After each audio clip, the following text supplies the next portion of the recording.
Marriage show. I'm sorry we're slightly late. 9:30 is what we said. It's 9:38.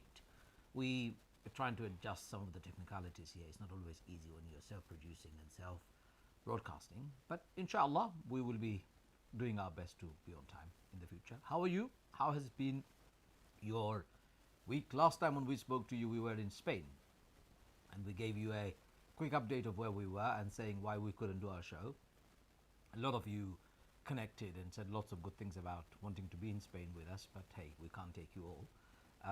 You can certainly travel if the COVID restrictions allow. But anyway, before I rumble on, from me, Assalamu alaikum, and I hope you're well. Assalamu alaikum, everybody. Good morning. And yes, we will think about taking you to Spain at some point. We will let you know how and when and what we will do, inshallah. Very busy Sunday morning for us. Dropping my son for football and then rushing back and getting a bite before we sit in front of the camera. So welcome, Barefoot Institute. What we do is we have conversations about relationships, and today we try, and today I think we have a really interesting topic called resilient relationships. So tell us what it means for you.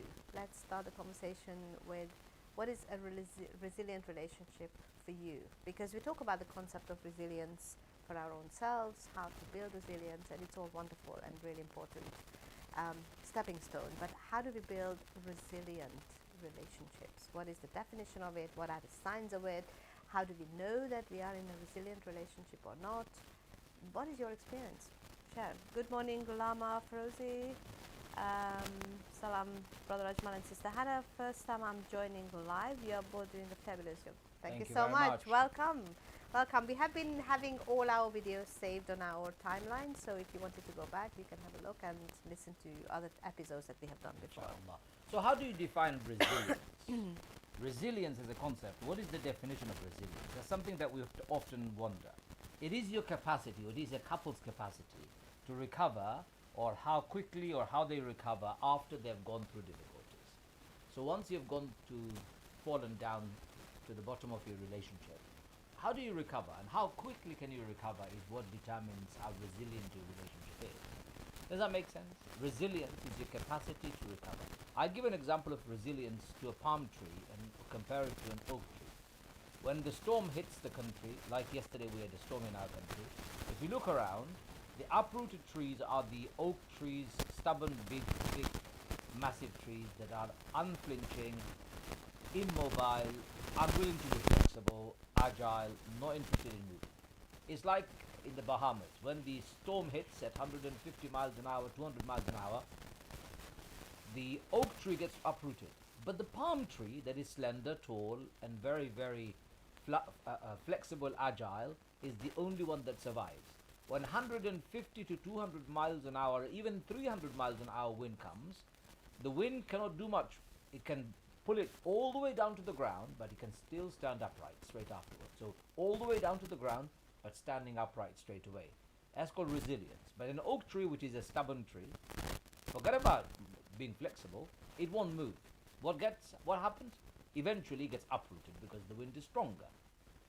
So resilience is about a couple's capacity to be agile, flexible, to be able to bend, duck and dive, but also have the ability to stand straight upright. Is that a fair definition? Is that what you had in mind? Yeah, also it is, because I just remembered last week around this time I was listening to the swishing and swashing of the palm trees, and it's quite magical actually too when you hear together with the wind, and it kind of creates a very special atmosphere. And the amazing thing about the palm tree is that it's so feeble. When you look at it, it's actually not a very strong tree. It's not. You look at it, it's slender, it's too tiny, and you would think, how would that tree survive? But the tree roots are so deep that it's not allowing, and the flexibility is not allowing the tree to become out of the earth. So it's a really good Oak metaphor. tree, however, has got deeper root. Oak trees got deeper root. But palm trees have stronger roots. But deeper or stronger, the inflexibility of oak tree, stubbornness of oak tree is what gets it uprooted, not the root. Wind eventually will uproot it because it's very strong. Imagine wind coming in, storm coming at 300 miles an hour. It's impossible for anything to survive in its way. And yet, oak tree gets uprooted Because oak tree stands and sits there saying, I'm not moving. Doesn't matter what you say, I'm not moving. I'm not moving. Get away. Starts to fight the wind. You don't fight the wind. You just don't fight the wind. You accept it. You find it a shelter. You move away out of the wind's way. So it's the inflexibility of oak tree that's destructive. And most powerful, empowering feature of a slender, slim, tall, very feeble looking, as Hannah puts it, palm tree. Surviving. Even smaller than palm tree. You know that little beetle nut tree? You would think I've never seen any in well, real life. very small palm tree, if it's about this big, beetle nut tree is about this big. And Literally, you can get 2 or 3 hands to go around it. It's that small, and yet it doesn't break in the wind. Hardly ever do you see any beetle nut tree breaking or slender palm trees. So what we're talking about, ladies and gentlemen, is your resilience. How resilient is your relationship? Shahina says, Salaam alaikum. Jana also says, Salaam alaikum. Good morning to both of you. Thank you. And she has given us lots of love. What do you think your relationship is? How do you measure resilience of your relationship? And do you have the capacity to stand up after a difficult time in your relationship? Well, I think following the logic, my main thought around resilience was about how you handle conflict. Okay. And how you stand in wind, literally. So we are talking about the same thing, is that how you behave in wind, and your relationship with wind, meaning the relationship wind that comes, you know, the challenges, the stretches, the things that we don't want or we don't like. How do we behave in the face of that? And I think that's where the whole conversation starts. When we get married, we don't know what wind is going to come. You know, we prepare for all eventualities, but actually when the wind comes and the reality of relationship hits us all, and the reality of how we are doing our life together, that's the wind. Correct. Janahal says, love the analogy of the palm tree. Thank you very much. So the first trait of a resilient relationship is that resilient couple in a relationship don't fall for the misconceptions of marriage. So all the airy-fairy notions that we all hear from our televisions, a drama that we watch, Netflix programs that you watch, Hollywood, Bollywood films that you watch, the books that you may have read in your life, that unbelievable, unrealistic definition of marriage. A true resilient couple don't fall for such nonsense. What do I mean by that? So my wife must look perfect 24 hours a day, my husband must be the provider, the sole carer, the protector, the everything for me in one go. These kind of airy-fairy notions of marriage, a resilient couple don't fall for. That's the first definition in my view. Because if you start falling for that, you have already buckled. It's somebody else's definition of marriage. It's an industry's definition of marriage. It's what sells a drama, what sells a soap, what makes a program more popular. Well, you don't do that as a resilient couple. So do you understand that a resilient couple don't fall for the misconceptions around marriages? And that comes before marriage, how you prepare, but also what ideology you build up together about relationships. So once you start considering each other, once you are building an idea of what marriage should look like, if there's no reality in it, then obviously you will be drowned by the wind of all the other things that people are telling you how your marriage should look like. And I actually think it's a really important, one of the reasons why we do these conversations is because Instagram and Facebook and, you know, all the other, I mean, even Facebook seems to be for the oldies like us, but Snapchat, TikTok, all those other social media outlets, they are taking over to portray an image, and we are the human beings who are, you know, participating.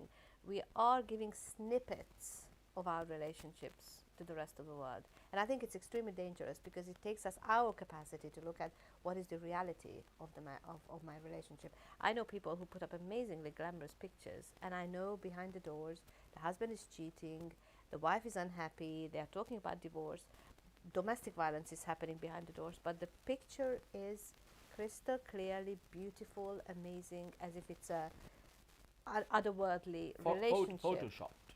Well, the Photoshop exactly. Photoshop lives are not giving you the reality check of what your daily life is like. Yeah. So how do we get you out of that Photoshop life or Photoshop marriages, as we call them? Resilient couple need to be authentic about what they're going through. Of course they do. They don't need to pretend and put out to the world a particular facade that, oh my God, look at me, take my picture, look how wonderful we are, how happy we are together. You don't need to do that. Let's read a few messages here. Shahina says, oh, my Other half, I other think. half, yes, nearly got hit by a tree taking the tree. Talking of trees. But alhamdulillah, he's okay, just missed him, alhamdulillah. May Allah save him. Shahina Taif says, alhamdulillah, love this show with both Jazakallah Khair. Lama Asad Hussein says, I think a lot of people enter a relationship with these misconceptions. Absolutely right. What is the misconception? That we are perfect human beings. We're not perfect human beings. The misconception is marriage is going to complete me. That is not true. Or my other half is going to complete me. It's not true. I don't even like the word other half, because other half indicates that you are half human. Allah has made you complete. There is nobody else in the world who can complete you. Misconceptions that your husband will be there for you for the rest of your life and provide for you for the rest of your life and be romantic, the knight in shining armor, the man who will sweep you off your feet. Really, my sisters, wake up and smell the coffee. That is not true. That is not the reality. Of course, every now and again, such romantic ideas is not a problem. But don't live with these things. It's misconceptions about marriage that makes a relationship that kind of a stubborn relationship, because that's what you're striving for. I want that. That's all I'm interested in. If I can't get that, I want the perfect woman, perfect man. If I can't get it, I'm not going to get married. I know somebody right now who's divorced his wife, and he's looking for a perfect woman. Good luck. Good luck. And I told him, Good luck to him. have you ever looked at the mirror, my brother? What do you mean, I looked at the mirror? I said, you're not perfect. Just look at your face. He wasn't very happy. I said to him, please, look at your face. Look at my face. Let's look at each other's face. Does it look perfect to you? Why would anybody think this face is attractive? Because they will have to sacrifice, they will have to accept my imperfection. And within the imperfection lies a beauty that we find attractive. Anyway, we can go on and on about that, but it's the misconception that begins. S.H. Begum says, Salamu alaikum. Can you read that? I can't hear. Maybe a slender palm tree are resilient because it has built up strong roots. So working through problems in marriage and how we deal with them will build up a strong foundation for resilient marriage years later. Yes. Asima then says, Assalamu alaikum, great topic, alhamdulillah, as always. Lama Asad Hussein says, social media paints a perfect picture of marriage. And Janahal says, dear brothers and sisters, this sound... The sound is making swishing sounds. Oh, so sorry. Well, for as far as we're concerned... Maybe the palm trees are making the swishing sound. Shamim Zafar, Assalamu alaikum, all you need to build resilience for yourself first, otherwise the relationship will suffer and may not be fair on the partner. So yes, one of the reasons why we are talking about resilient relationship is because we have focused a lot on how to build resilience within ourselves, which is wonderful, and I think it's a journey that we all have to take. I'm going to check the microphone while you're talking. Go ahead. We have to take it on a personal level. Of course, that's always part of the journey. Anything that we do as couples, we do it individually as well. But there are a couple of things which are very specific to a resilient relationship, and my husband and my definition is that how do we stand in, how do we handle conflict when it comes to couple work? How do I handle conflict individually? It's very different than how do I handle a conflict within my relationship. Second sign of resilient relationship is couple find help when they need it. Mm-hmm. They don't just suffer in silence. That's called stubbornness, when they suffer in silence. I don't want anyone else to know my problems. I don't want this problem to be solved. In fact, I don't have a problem. Have you come across that before? Of course. I don't have a problem. Actually, you're the problem, not me. I get that from couples. I'm not the problem. My wife is the problem, says the brother.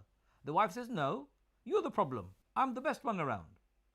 And I get that kind of a conversation in a couple relationship counseling where people are not really stopping to see, actually, when you stop and being stubborn and when you stop being that inflexible person and start seeking help, it's when you begin to develop a relationship. I really like the idea. Working through your relationship deepens your relationship. When you have a conflict, you sit down and you have a chat.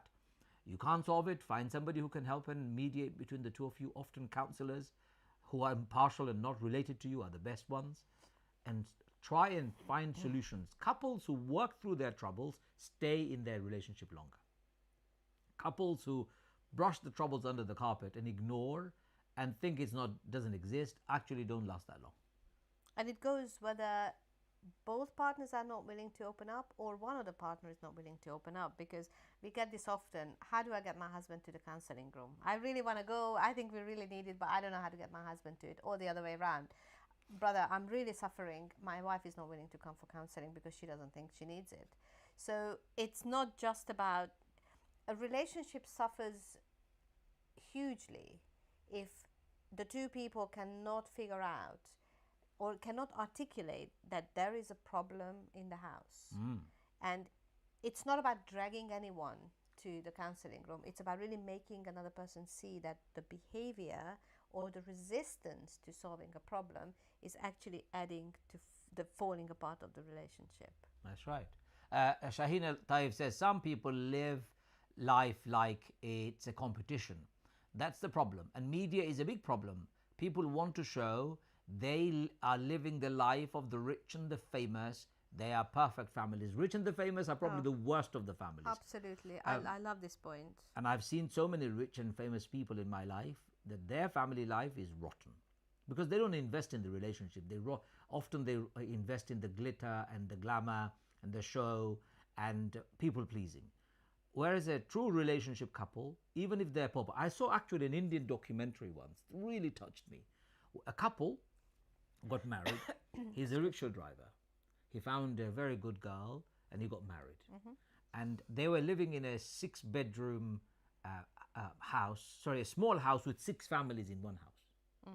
Each space in the house was occupied by a family. And this guy, who was a rickshaw driver with his wife, guess where his family space was? In the kitchen. So underneath the kitchen cupboard, he has created a small space where they can both sleep. Wow. And the secret of their relationship is they're a resilient couple. He goes out working throughout the day as a rickshaw driver, comes home, takes over the family duties from his wife, drives her to her night school so she can study, comes back, creates the home they need, picks her up after the studies over. Both of them are very resilient. So she said, the reason why I want to study is because I want to eradicate poverty from my family.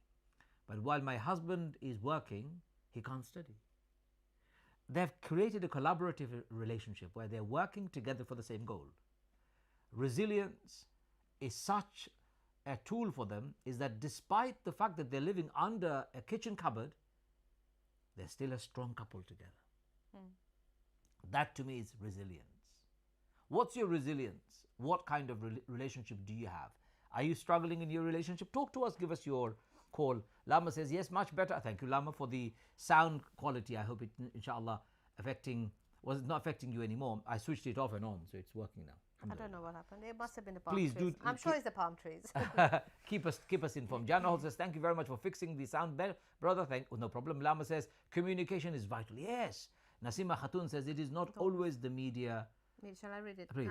It's not always the media's fault. It's also to do with your upbringing. If you have been spoon-fed all your life and haven't been allowed to grow up and fend for yourself, then people don't know how to handle situations that deal with adversities.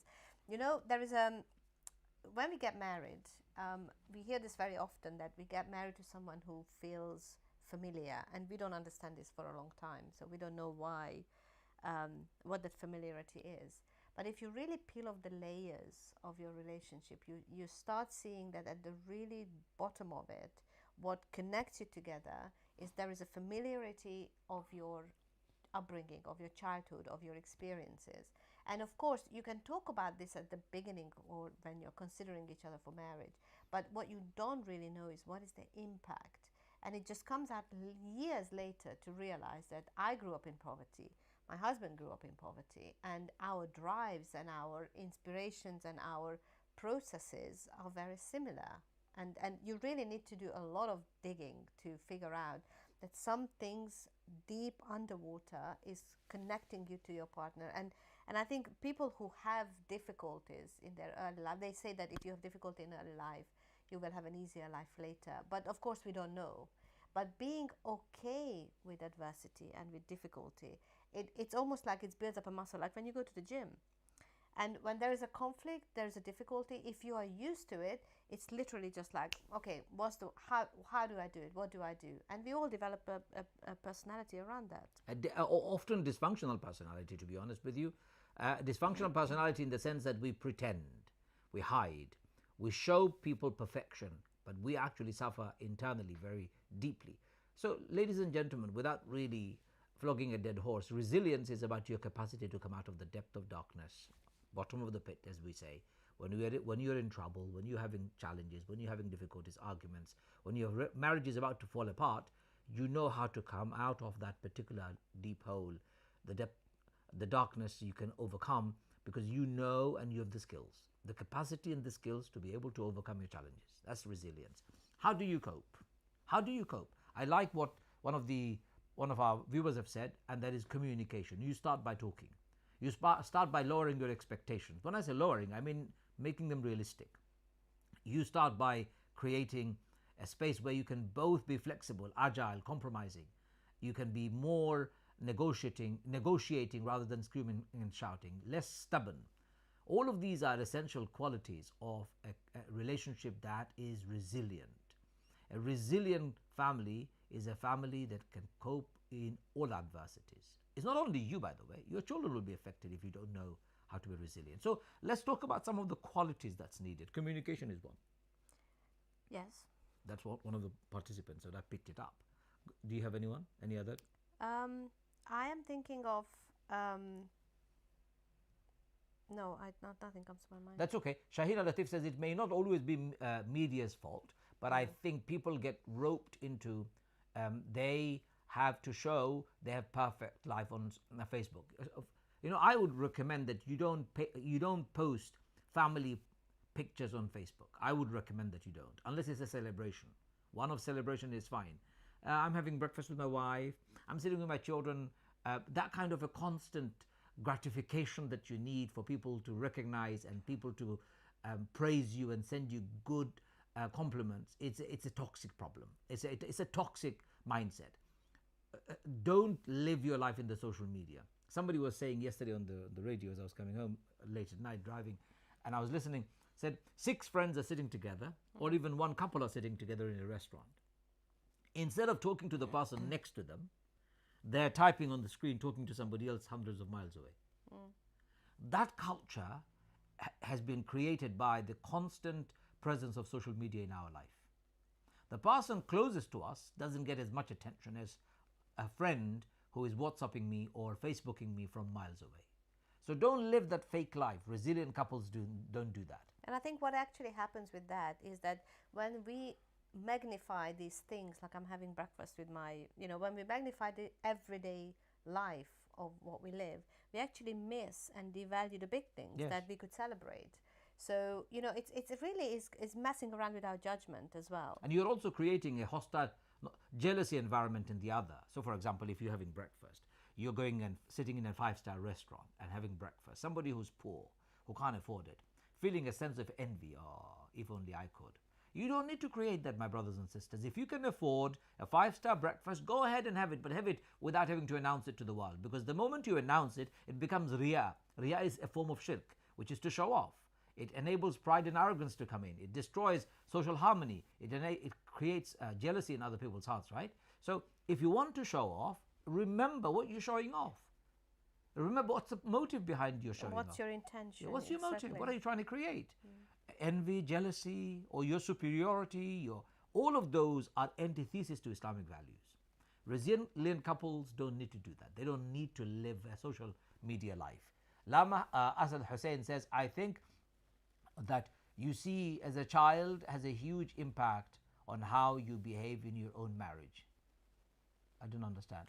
I think what you see as a child has a huge impact on how you behave as a child. Yes, so what you see as the parenting pattern is then how resilient were your parents? If your parents were not resilient, if they didn't know how to handle conflict, if they didn't know how to come out of conflict well, very likely that we have to learn ourselves how to do it in a different way. It requires self-reflection and self-awareness to realize what behaviors are toxic or unhealthy and actively work to do or not to do that in your marriage. Lama says communication requires empathetic listening. It requires empathetic listening, of course. But I wanted to say, most couple, when they are in a conflict environment, they either have a flight or fight mode. Somebody is attacking you, what do? You fight or you fly?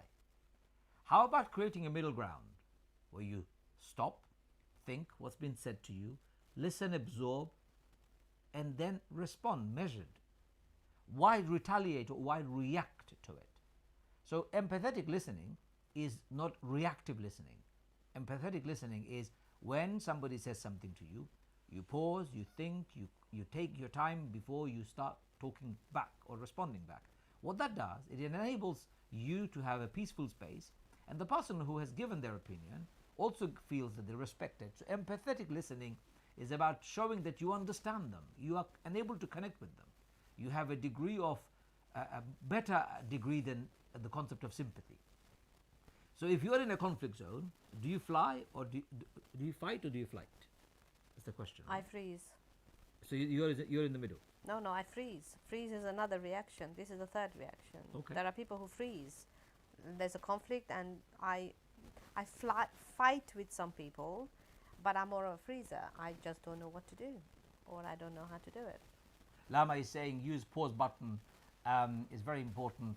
As somebody said to me, pause and count to 10. That's one of my tools that I often use for my couple counseling, is to learn how to use pause button. I wish I had the TV remote control in my hand.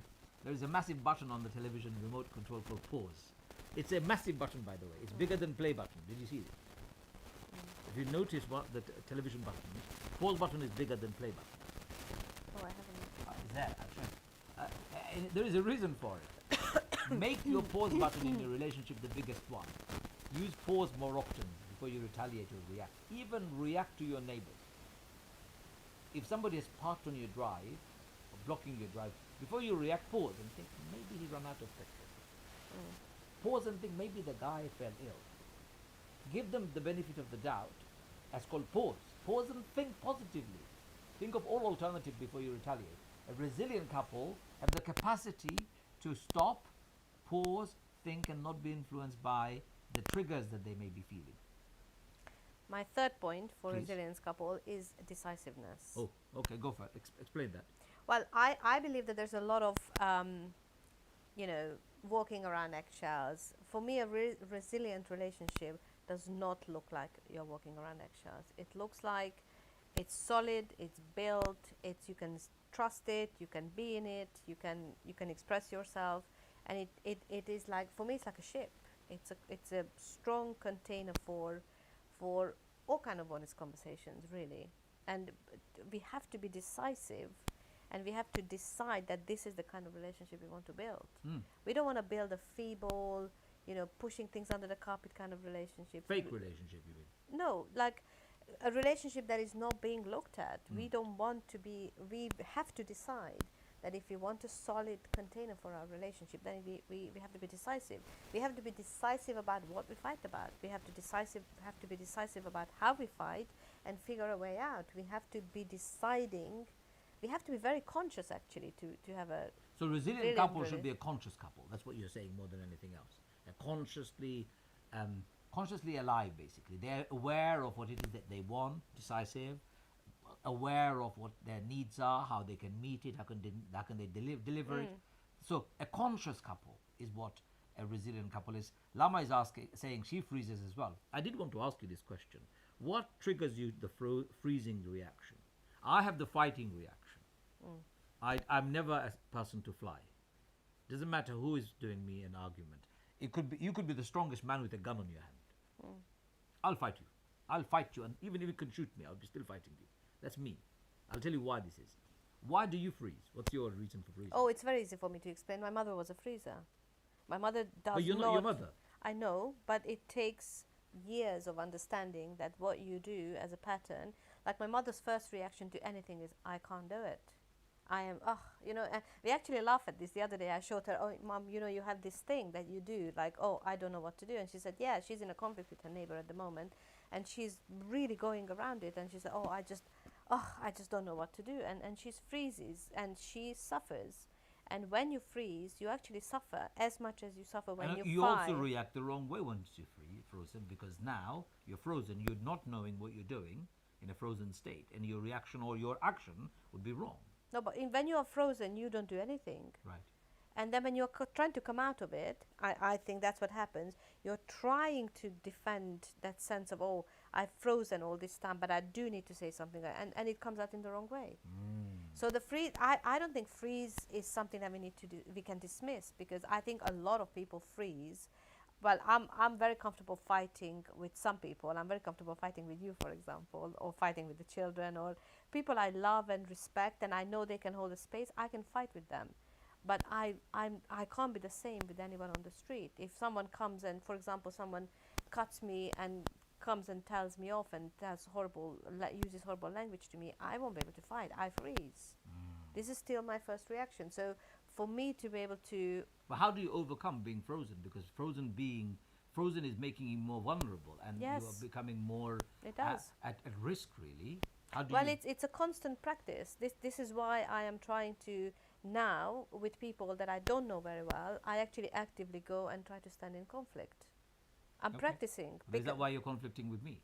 No, with you I can fight without any problem. That's with you Well- I feel safe to fight with, because I know that it's very unpleasant, but we come out of it, and because I believe we have some resilience that we can fall back on. But with some people that I will never see again, or even some extended family members, I don't feel safe enough to fight. And I think resilience is this: if you don't feel safe enough to fight, it will always come out the wrong way, because you are either aggressive or you are defending and you become defensive. And I think that's really important part, that for resilient couples, we need to know that it's safe for us to fight. Or argue or discuss. I was yesterday I was driving to a particular place, and in front of me the traffic was absolutely manic. I don't know why this traffic isn't as bad as this. So I looked forward to seeing what's going on ahead. When I got to the roundabout, I realized that there is a bus and a car that has collided. And the bus has pulled up on the side, so therefore it's not blocking the way, but the car is stuck in the middle of the roundabout. So I opened up my window and I said to the owner of the car, would you like me to help you push the car so car can be taken away from the middle roundabout and the road can be free? She said no. There were two guys who were standing there helping. One of them said, I'm from TfL, but I'm sorting things out. I said, but if you're from TfL, I would expect you to do this, move the car. There is, we can move and discuss. There's another guy who's standing there. He said to me, he took out his badge because I'm a police officer. I said, I'm astonished you're a police officer. I'd expect better response from you. You should be clever. What are you doing here blocking the whole way? Have you seen how many mile queue behind there? And he goes to me, if I was you, I'd be careful. I said, what for? So he thought I'll be shy because I've seen his badge. Ladies and gentlemen, I would never stop if I think I'm in a position of right and you are just trying to find excuses. That could also be a problem. That could also be a problem because sometimes I could overstep my bounds. I could go over the mark because I am the fighter. Fighting doesn't always work. Freezing doesn't always work. And flying doesn't always work either. And we have to find resilience. We have to have the capacity to be able to overcome and resolve our troubles without having the need to overly fight, without the having to need to fly or freeze. What's that ground? Well, that's what I mentioned, decisiveness. That we need to be decisive about when is it actually important to fight, when is it useful for me to freeze. Sometimes it's actually quite useful to freeze, because I can't even recognize it. well, I think sometimes it's useful, because if someone is telling you something that is so big that you can't handle, then freezing is actually a quite good way to stop, and then it gives you enough space to think. And I think even flying sometimes has benefits. Everything has benefits. So moving away from a scene, yes, but not flying away from the problem. No. You have to deal with the problem. No, right? but if you know that, for example, you are violent, you will be physical, and both men and women, by the way, I'm not making it for men specifically. If you know you're going to be physical when you get angry, if you know it's going to cause harm, if you start swearing, if you start using foul language, then flying from the scene is actually better than staying on the scene, because the repercussions are worse. It's actually much worse for the children to see that than you flying away. Think about what you need to say, come back and say it. So resilience requires you that flexibility, Yes. the agility to be able to move away and then come back. It's all about flexibility, actually. Shahina Taif says, Alhamdulillah, We can be open and honest, have it out in a conversation, and then move on. True. Good. Mardiya Muhammad says, isn't it a gift from Allah subhanahu wa ta'ala? And no matter how much I tried to connect, communicate effectively, care, etc., I couldn't achieve it. Maybe I wasn't gifted a connection with the person my parents chose. You can buy it or even reach it if it's not written. How can you buy resilience? You can't buy resilience. I don't understand this. Maybe a person can explain that in a bit more details. Lama Hussein said, I freeze to avoid a bad argument. If I know the argument will be futile and the other person won't listen, I will just go silent. You see, the solution isn't either of these. But this is a good idea. If the other person is going to be arrogant and not listening, staying silent for that moment is actually the sunnah.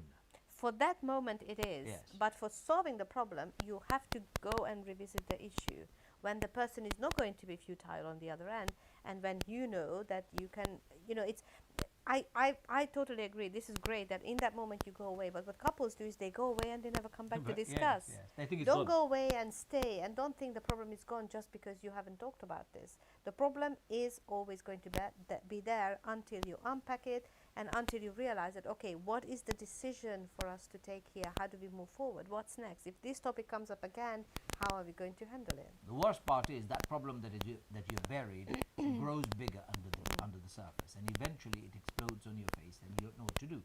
Small problem often ends a relationship because you've not dealt with it. I'm sorry about my coughing. Lama says, I freeze so I avoid. Okay, so Lama, the argument, the suggestion is don't freeze. You can move away from the scene, but come back and deal with it. That's what Henrietta is saying, and I think it's a very important discussion for all of us. Mardia said, I would freeze and then fly. I can understand what you say, Henrietta, but don't fly away and freeze at the same time, because you will fall. You will hurt yourself. Always, I always give the example of water. Water is the most agile element on this earth. Is water an element? Oh, last week we were walking in Torquil, you remember, in the natural park, and we were talking about water last week. Water is the most agile element on this earth, and the strongest ever. Why? Because water can destroy the strongest of dams that you may have created with steel and concrete. Water can cut through and break rocks and mountains. Water can eventually squeeze the life out of the strongest thing that you've created. Water is the strongest thing, and yet it is the most agile. It can fit into any box. You can give any shape you like. You can freeze it. You can vapor it. You can keep it in its form. You can do anything you like with water. Water is 70% our constitution. But most importantly, brothers and sisters, water is the most flexible of the elements we have. A snowdrop from the top of the mountain, as it drops down and trickles down, does it think it will eventually become the ocean? No. But it does, because it can go through the crevice, small hole, over the mountains, around the mountains, under the rocks, and if nothing is there, it will crack the rock eventually. Agility is that. Your ability to find a solution and stand up again despite all the knocks and the rocks that's come on your way. That's what we call resilience. Can you be like that? Is your relationship like this? Lama has already said, she actually said, but I think one must say their truth in a dignified way. I like that. Talking in a dignified way.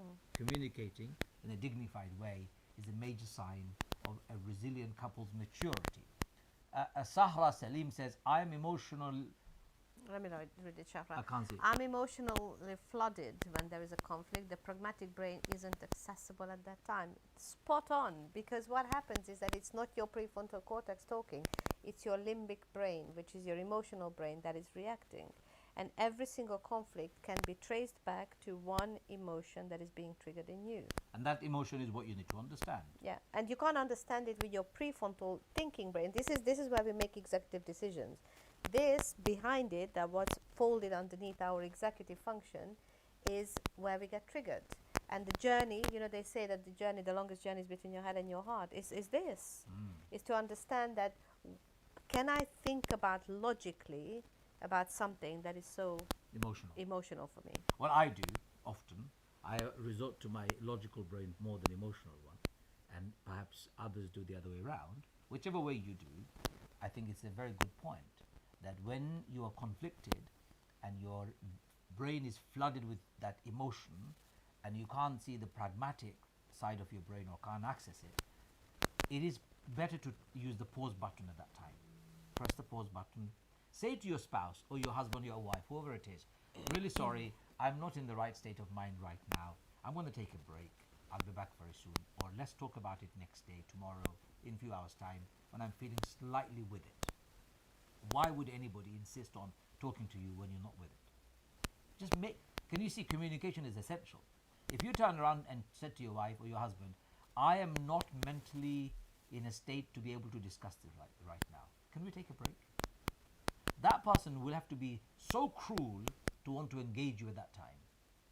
So therefore, my recommendation is, yes, if you can't access the logical side of your brain, you're feeling you're flooded by emotion, you're tearful, you're angry, you're raging, you're shaking, pause. Press the pause button and say to your spouse, I'm pressing my pause button right now. Let me freshen up. Let me clear my head. We'll talk about it later. But fix a time when to talk about it. Maybe we'll talk about it tomorrow. It's the best way and being most resilient in your relationship. Shahina Taif says, do you think Sometimes freezing is good as it gives time to process and taking in what's happening, and then respond. I don't think so. Well, I think there is a consciousness that we need to practice. If you know that you are freezing and you're freezing for a reason, I think it's fine. But I don't like the word for freezing though. I think freezing is very negative. No, freezing is the Pausing. No, because when you pause, you have to make an effort to pause and you have to be conscious about pausing. Freezing is something that you do because you suddenly don't know what to do. I say unconscious. Yes, it's a very unconscious reaction. So when you do it consciously, then it becomes a pause. So why don't we all try our level best? So we can recognize that human beings will freeze.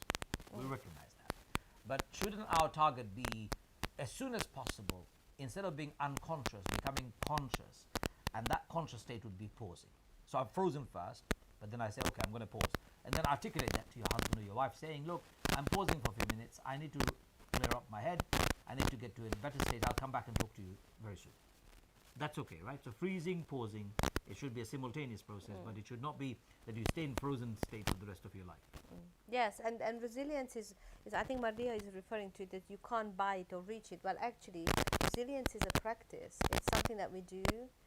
The minute you start learning about this, you start putting it into practice. And just like when you go driving lessons and you start driving a car, you learn how to do it better and better each time. 15 years ago, I couldn't sit in a car. I was not able to drive on the left side, the wrong side of the road, I mean. And now I really enjoy driving. So resilience is exactly the same. You pay attention, you take lessons on it, and then you keep practicing it because that's the only way to do it. There's no way around it. We can't do PhD in it. We can practice, and that's really the whole idea of personal development, is that we keep doing these things on a regular basis. Sorry, something is not working with the audio system. Anila is saying there is a crackle on the line. I'm really sorry, Anila. I did reset it, but inshallah I'll try and fix it after the show. Today we'll just have to bear with us. I'm going to speak loudly so you can hear it. Shahina Taif says the sound isn't very clear today. Not sure why. I'm also not sure why. Inshallah we'll try and fix it next time. After marriage, if a woman says, I don't want to have sex until we get to know each other, then marriage will fail within 2 days. Oh, this is our brother Oliur Rahman. Back again. Oliur Rahman, I think we need to ban you from our conversations because you're just you're just not being constructive here. We're talking about resilience. Why are you talking about something that is not relevant at all? It looks like either you have a major problem, crisis in your relationship that needs tackling. If that's what you need help with, please get in touch with us. We can help you. info@barefootinstitute.com. Email us directly. We'll book in an appointment for you. We'll do an assessment session. And then we'll come up with a solution, inshallah, instead of constantly raging and ranting about this one single topic that you want to talk about. So please don't mention it. If you do, I'm going to ban you and block you from joining our program because you're being destructive here. Shahina Taib says, I'm a more fighting person. I react right away, but it gets me into more bother. So I'm learning to pause more. So that instantaneous desire to fight I have the same issue with you. I have the same problem as you. Learning to use pause button works, especially in a significant relationship. So I say to my family, with my family, I learn to use pause button more often. But if I'm out on the street in the wide world where it could be problems, I will not use pause button as often. I found that to be a means by which I can cope pretty well. But at home, if you're constantly knocking somebody out with your blows, with your punches, with a knockout, it's going to destroy that person. So at home, you don't have to fight all the time. With your spouse, stop fighting. Live together, thrive together, resolve your problem in a thriving manner, in a mature manner, rather than constantly having the need to fight. I really want to emphasize this. Don't fight in your relationship, because fighting can destroy it. It's exhausting, right? And it's not a sign of resilience at all. Really destructive. Then Lama says, I think it is also essential to communicate this to your partner so that they are aware that you tend to freeze. Then they can be more conscious of it. Of course, when the argument occurs, I have only recently noticed, I've only recently able to put words to some of the times your frozen state, in terms of naming it. I've noticed it, but I've not been able to name the concept called freezing. And the more you have talked about it, that I freeze, the more I've noticed it. And it is very important to notice that your spouse can freeze because they may feel triggered. Anyway, so coming back to resilient couple, you made a third point, which is decisiveness, and I called it consciousness. The fourth thing I want to say is resilient couple should not always focus on the negatives. Resilient couple also look at their positives. What is positive about your relationship? The strength that you bring together. Surely your husband or your wife has something to contribute. That's why you're there with them. If you're in a relationship where the other party is not making any contribution to your well-being and not bringing the best out of you, you should not be in that marriage, right? Why are you in that marriage? Leave. So celebrate the goodness. So all the flexibility, all the compromise, the outcome is wonderful because you're enjoying each other's company. You're enjoying the journey together. If after making all the compromises and being agile, you're not enjoying each other's company, you should not be together. No, I agree. You should move on. You're going to read the next one? Shahina, I definitely use pause with my husband, but out in the public, I'm a fighter. Yes, good. Well, be also very careful. Sometimes fighting could get you into trouble, but I'm like you. Shahina Taif, I fight outside, and that's probably why I'm known for my fighting capacity. But it is also very tiring. And it can be a very lonely world if you're constantly fighting, because you may lose a lot of friends and people around. They're terrified and scared of you because you're creating a space where they don't feel comfortable, they don't feel safe. They will feel that you're going to fight with them constantly. That's not resilience, by the way. That's something else. We'll talk about it another time. Do you want to add a next point? I've already given the fourth one. So resilient. There is something that I have been thinking about. What resilience couples do really well is that they are really comfortable with their differences. Well, I want to say differences, but it's also the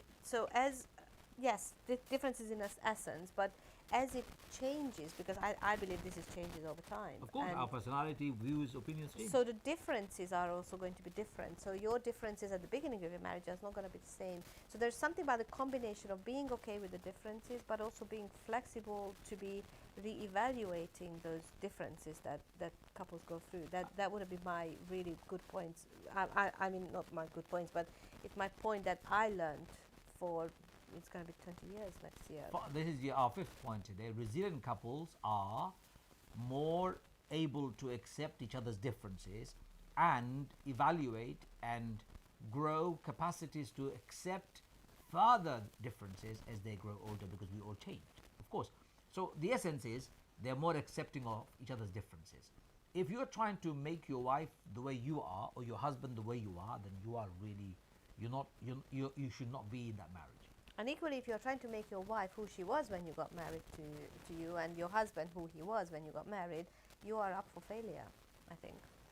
Shahina says, no, I'm selective about it. Good, alhamdulillah. Pick your fight, as they say. Don't fight for everything because you'll get exhausted. So resilient couples know how to accept each other's differences. And differences are very important, by the way, brothers and sisters. As you grow older, you become different physically, mentally, emotionally. your needs change, your abilities to do things change. You may not be able to see anymore. I'm wearing glasses. I didn't wear glasses 5 years ago. Um, it becomes a constantly evolving relationship. And if the constantly evolving relationship doesn't have a resilient couple, you are stuck and stubborn as an oak tree. That doesn't sound right, does it? If you are going to be stuck and stubborn as an oak tree, your relationship is doomed. Out there to be uprooted, destroyed, destructed, eventually dead.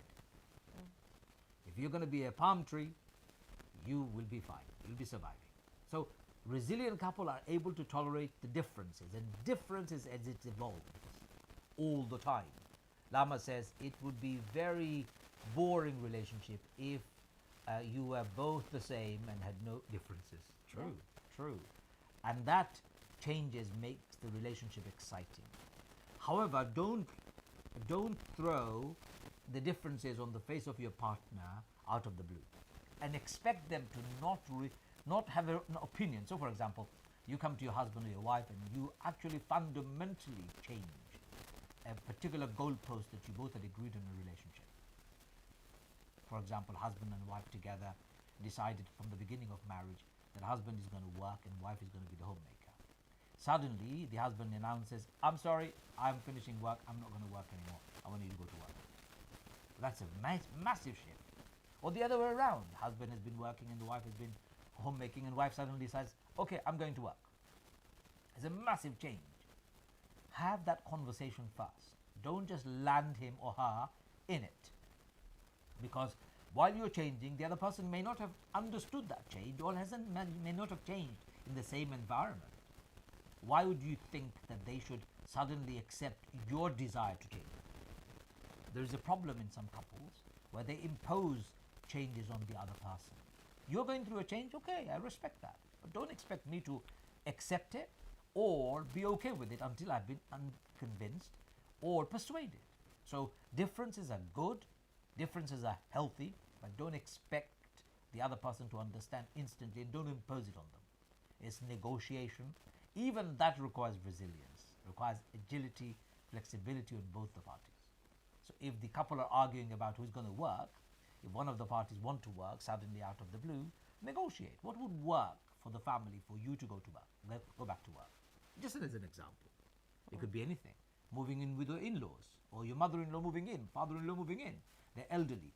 Don't just throw them in the deep end. I say don't throw them under the bus, your wife or your husband suddenly, and leave them to be looked at badly and favorably. Essentially what you're saying is all about communication. It's about talking, it's about articulating, it's about having that constant communication, where you are, where your partner is, what's working, what's not working. And when you are resilient, this becomes part of your daily, weekly practice. You know, you check in, you look what's working, what's not working, and you're not waiting for some magical trick to, like, someone is going to solve this for us. If you're a resilient couple, you will sit, you will discuss, and you will solve the problem yourself. Yes. Resilient couple also focus on their internal growth, not external validation. Internal growth. So do you grow spiritually together? Do you grow intellectually together? Do you grow emotionally together? If you're not growing as a couple, but you are constantly focusing on other people validating you. There are people who are party animals. They like to be the butterfly in the party. Everyone needs to praise them. There are people who love taking Instagram photographs to be praised by other people about their looks. A resilient couple don't do an external investment as much as they do internal investment. How much do you spend with one another as a couple so that you can strengthen your core muscles, strengthen your core power that you have together? How much of it? So a resilient couple make investment in their relationship. Have I articulated that correctly? Yeah. You're looking quite confused, that's all. No, I'm not confused at all. I'm just still thinking about how social media is actually affecting our whole idea of marriage. And I think that's the reason why people invest a lot of the outside, the validation, the external because that's how we portray ourselves. But if you really go into those people's houses, you know the reality of a relationship. So people don't take time. We know this, you know, when people have to buy and go buy tickets and go to fancy places, or just because there's someone famous there and I might bump into somebody, people are very happy to do that. But at the minute you say, this is a counseling package, I think it will do great, and you say your price, people run away because they don't think it's a valuable investment. And my question is, why is it that it's so much easier for people to buy a new car, to decorate the house and do everything external, or, you know, upgrading everything? Why don't we upgrade ourselves? Why don't we invest in ourselves? And, you know, I say this openly all the time. I do this job and I still go to my therapist every week, because it's an important part of my learning, my process, and I know I can handle life in a much better way. We all need a mentor. We all need a therapist in our life. A therapist is not a bad thing, by the way. Therapy is a very good thing. Quran is known as a healer, shifa. Why is Allah using the concept of healing for the Quran? Because healing is therapeutic, right? Therapy is an essential part of our growth. You can have healing from reading books, sharing thoughts with other people. You can have healing by sitting down and having a face-to-face conversation with a friend. You can have healing by attending a counseling session. You can have healing while you're on the musalla, praying, making dua, adhkar. Healing has so many manifestations. One of the ones that we recommend as a practical step in saving your relationship, on top of the ones that we've just listed, is seeking out professional help when you're stuck. If you're stuck and you're not able to invest in your relationship, seek help and support. So, for example, in part of your investment in your relationship should be, how do we become stronger as a couple? How do we communicate better? How do we manage our relationship, our emotions better? You need to learn this by investing in it. If you have not invested, and if you have not deposited money in an account, and then when in your savings account, if you don't deposit regularly, what happens to it? It's empty. When you are in trouble, you return to your savings account, is nothing. You can't draw money from it. The same is in a relationship. If you don't invest in a relationship, when you're in trouble, there is nothing to draw from. My recommendation is keep on investing internally in your relationship, focusing on it, because a resilient couple will do exactly that. More and more investment in your relationship so you can draw from it when you're in trouble. That was point number 6. Yes, and I think we need to stop because it's time has come. We have been for an hour. And I need to go and pick up my son. I know we do. Just a couple of minutes and inshallah we'll finish. Let me just read a few more messages. It would be very boring. Okay, sorry, Lama, I said 100%. If you come to a standstill in your relationship, you must reach out for help. There is no shame in seeking help. There is no shame in seeking help. Absolutely right. We all need it, brothers and sisters. Make sure the therapist is properly qualified, otherwise more damage could be caused. Yes, I always say damaged therapist or a damaged person, unless they've healed, they should not become therapists themselves. And I can see lots of people who are going through difficulty, attended a few counseling sessions, they suddenly realize, oh, I can do this. They want to become counselors. Welcome. Please go ahead and qualify to become one. But unless you've healed from your own trauma, it will be very difficult for you to heal others. Remember that. Go to the right therapist, good therapist. Let's talk about your book and my book today, just before we finish. I know we need to rush off. Here is a book. Go on, Hannah. Yours first. So mine is called Heart Smart. I show it often. If it's called One Woman's Journey from Her Head to Her Heart. I wrote it in Spain, and it's full of neuroscience, and I think it's a little investment in yourself. So if you're interested, send us an email on our website. You can find it on barefootinstitute.com. We have a bookstore, and you can also send us an email, info@barefootinstitute.com. And in an investment in your marriage. So investment in yourself was my wife's book, and mine is an investment in your marriage. I'm still surprised a lot of people haven't bought the book. I don't understand why not. Maybe the book is not good enough, but alhamdulillah, I've had very good review and feedback from great scholars, from Yasir Qadi to Dr. Nadwi. A fantastic review. So please buy it. It's on our website again, www.barefootinstitute.com/bookstore, and of course you can buy a copy from there. Damien Duff says, very good analogy regarding savings account. But what type of investment? We're talking about love investment. Put your good words about your wife or your husband regularly in your investment account. Acts of generosity, time you spend together, gifts that you give, words of affirmation. I love you. You look beautiful. You are handsome. I love your parents. I love your parents too. I give generous donations to charities of the choice of your wife or your husband that they love or they're involved with. Give gifts to somebody that they consider to be close to them, a friend. Rasulullah used to give gifts to Khadija's friends even after Khadija was dead. Subhanallah. Constantly sending food and gifts to the friends of Khadija who had passed away. Why? Because that's an investment. And Rasulullah is making an investment for the akhirah, of course. But in our relationship, making that investment so prominent, very simple. Gifts with words, with money, with time, with generosity, and spending time and making sure that you value each other. These are the investments we're talking about. Not just jewelry and good clothes, though of course you can buy them if you like, but others too. Okay, ladies and gentlemen, we must finish. I think we need to go. We are here next week, so Inshallah. we shall see you next Sunday at 9 o'clock, hopefully, but we will let you know and update Between you. 9 and 9:30 we'll be inshallah doing our show, but most likely 9 o'clock we'll put up a poster before. Thank you very much for being with us. If you are in trouble, you need help and support, get in touch with us. We'll help you. Info at barefootinstitute.com. And inshallah next time when we're together here, we'll discuss something interesting, inshallah. If you want any particular topic to be discussed, you can email us info at barefootinstitute.com. From myself, assalamu alaikum wa rahmatullahi wa barakatuh. Have a lovely week and inshallah see you next week. Assalamu alaikum. Alaikum assalam wa rahmatullah.